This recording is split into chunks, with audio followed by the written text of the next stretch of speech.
Hakuna.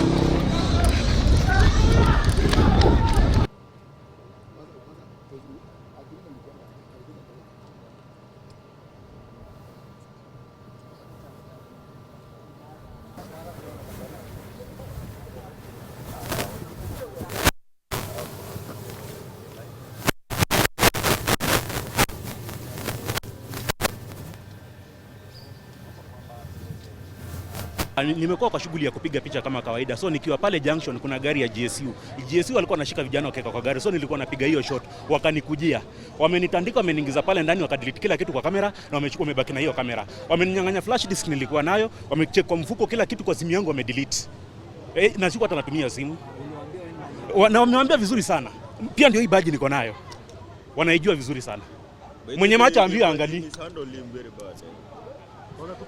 Wamenipiga ni GSU officers. Fear anything. Hatubanduki, Jesus wina hatubanduki na hatubanduki.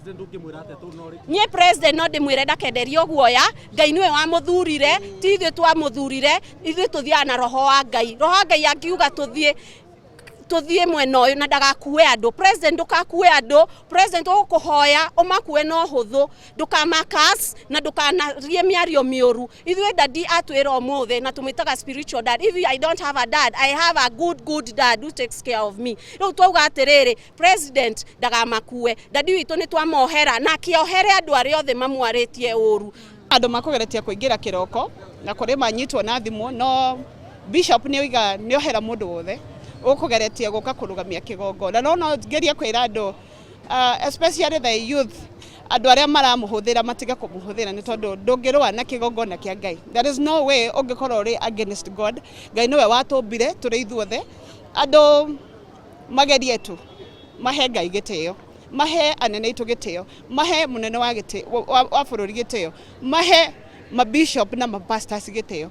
So I'd come here to voice my concerns. The entire place was the intention. I can't say it may fail because we have not seen people being tear gassed here. We have succeeded. Everyone was afraid. They need to know that we are capable of these things and we can do it if we want to.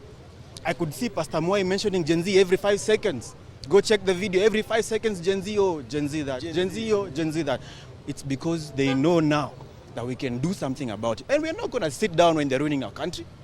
Mimi nimekasirika sana because our money is being misused. Blatantly. Watu wanavama watch 70 million. People are giving out 20 million here, 100 million here, while we are suffering as Kenyans. No jobs, no schools, no food, no accountability, blatant crime everywhere.